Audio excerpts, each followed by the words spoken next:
अपने गुरुजनों को कहा आप लोग मेरे घर पर भोजन करने आएंगे। क्या कहा? भोजन करने आएंगे। घर पे भोजन करने आएंगे। किसने कहा ये बात? सर ने। किससे कहा? बच्चों से। अपने अध्यापकों से कहा। अध्यापकों ने कहा हाँ बिल्कुल आएंगे। कहा भाई आपका जन्मदिवस? तो बताया ऐसे ऐसे है।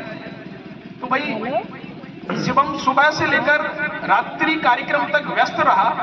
हवन आदि कार्यक्रम उसके यहाँ हो रहे थे। ये बिल्कुल सत्य घटना बता रहा हूं आपके लिए।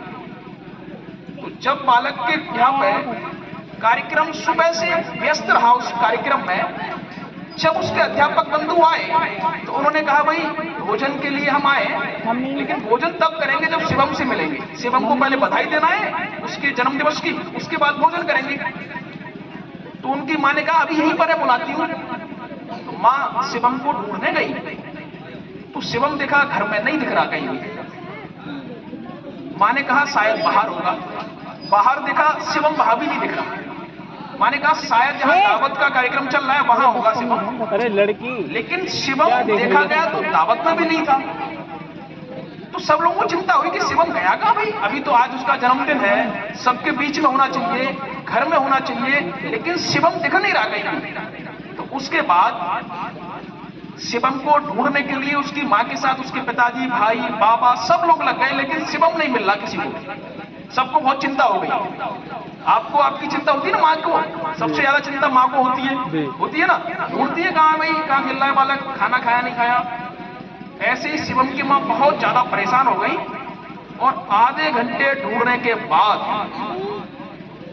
जो वहां पे पत्तल लाई जाती है उनको डाल रहे थे टेंट के पीछे, उन्होंने देखा एक बालक बैठा हुआ है टेंट के पीछे। जब बालक को टेंट के पीछे देखा उन्होंने कहा ये तो नहीं है शिवम। तो उनकी मां ने कहा एक बार देख के आते। सब एकदम दौड़कर गए टेंट के नीचे और देखा शिवम वहां बैठा है, अकेला बैठा है। और शिवम के पास जब देखा वहां जाते मां गई दौड़कर 2 चांटे लगाई थे शिवम के, दोनों का लाल शिवम। अब क्या हुआ? देखा कि शिवम कर क्या रहा है वहां बैठकर। तो देखा शिवम अपना होमवर्क कर रहा था, अपनी एक बुक पढ़ रहा था। मां ने कहा आज ही कलेक्टर बनेगा? आज ही कलेक्टर बनेगा क्या? एक दिन तेरे लिए आज जन्मदिन है, आज पढ़ के तू वैसे तो बहुत पढ़ता है। ऐसे कहती ना मम्मी कितना ही पढ़ना, मम्मी यही कहेंगी तू बहुत पढ़ता है, पूरे दिन देखती हूं मैं, कॉपी हाथ में न लेती है, किताब पढ़ता नहीं है, ऐसा बोलती होंगी। कितना ही पढ़ेंगे मम्मी पापा यही बोलेंगे। ऐसी उसकी मम्मी ने उसको बताया आज ही कलेक्टर बनेगा। एक और खींच के लगाया कान पे और फिर सर ने रोका, पूछा भाई आपके यहाँ पे आपके लिए कार्यक्रम है और आप टेंट के पीछे बैठकर पढ़ रहे हैं, आज तो सब लोगों के साथ में होना चाहिए। उसका जवाब सुना।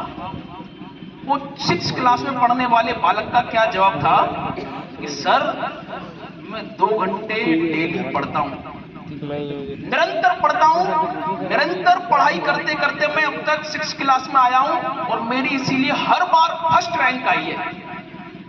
और आज मैं सुबह से 2 घंटे पढ़ नहीं पाया, इसलिए मैंने देखा कि सब लोग खाने में व्यस्त हैं, सब लोग गाने में व्यस्त हैं, मैं 2 घंटे बैठ के पढ़ लेता हूं। तो ऐसी निरंतरता चाहिए आपको, ऐसा लक्ष्य बनाकर आपको आगे बढ़ना है, तब आप हर क्लास में प्रथम आते आते आते एक बड़ी सफलता हासिल करेंगे और अनुशासन के साथ में लेकिन अपने आप को अग्रसर करेंगे। मैंने स्वयं एक कविता लिखी है अनुशासन पर, वो सुनाकर खत्म करता हूं बात को। शासन की बात मानना मजबूरी है, यानी अभी आपके लिए बैठाया जा रहा है, शांत रहिए, सुनिए, ऐसे बैठिए। तो शासन की बात मानना मजबूरी है, वो तो मजबूरी है, लेकिन शासन की बात मानना मजबूरी है, अपने को अनुशासित करना खुशखबरी है। अनुशासन मानव की प्रगति का मूल मंत्र है। संस्था सिखाती है, हमारा तो यही तंत्र है। संस्था जो होती है वो यही सिखाती है, हमारी संस्था केवल अनुशासन पर चलेगी। अनुशासन मानव की प्रगति का मूल मंत्र है। संस्था सिखाती है, हमारा तो यही तंत्र है। सूरज दादा लेते हैं क्या कभी अंगड़ाई? सूरज दादा कहते हैं भाई 10 मिनट और सोने दो, कहते हैं क्या? नहीं कहते ना। सूरज दादा लेते हैं क्या कभी अंगड़ाई? क्या घड़ी की सुइयां आज तलक लड़खड़ाई? घड़ी अपनी धुरी पर घूमती है ना, घड़ी लगातार घूमती है। क्या घड़ी की सुइयां आज तलक लड़खड़ाई? पृथ्वी जानते हैं हम सब लोग इस पे, अर्थ पे, पृथ्वी भी लगातार अपनी धुरी पर घूमती है। अनुशासित व्यक्ति के ही सफलता चरण चूमती है, अनुशासित व्यक्ति के ही सफलता चरण चूमती है। अनुशासित होकर हमको निरंतर पढ़ाई पर ध्यान देना है और सफलता निश्चित रूप से आपके चरण चूमेगी। पुनः एक बार धनतेरस की और आपको बाल दिवस की शुभकामनाएं। उन्होंने प्रथम स्थान प्राप्त किया, द्वितीय तृतीय, सबके लिए बधाई। सबके लिए जिन लोगों का स्थान नहीं आ पाया उनको भी निरंतर प्रयासरत होकर अपने अभ्यास को अनुशासन में रहकर प्रयास करेंगे। सबके लिए पुनः इसलिए अभ्यास को बधाई।